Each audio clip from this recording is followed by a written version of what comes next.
Hi, good evening. My name is Dr. Mrs. Wera Yusuf. I just flagged off my online classes today. I am going to be teaching the Chinese people, the Yoruba people, and the French people Edo language. I'm so glad to have been given the opportunity. The lectures, they are actually featuring in Ontario, Canada. But thank God for technology. I was able to do my class from the comfort of my home. It is so nice.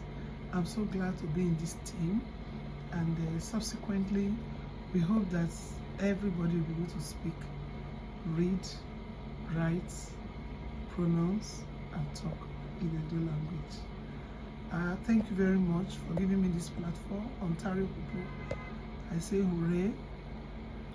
Edo people in Canada, I am so privileged to have been given this opportunity, and I will not disappoint you.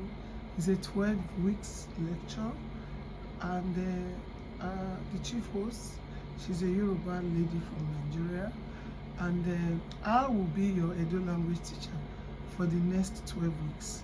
So join us every Saturday at 1:30 p.m. Ontario time, 6 p.m.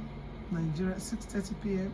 Nigerian time, and then I will be like 11:30 Edmonton time, because I know that Ontario, they are 2 hours ahead of us. So please join us every Saturday at 6 p.m. Nigerian time, 6:30 p.m. Nigerian time. Thank you so much. Once again, I enjoy teaching Edo language. Join us. Don't forget to subscribe to our YouTube channel, Zudors African Label.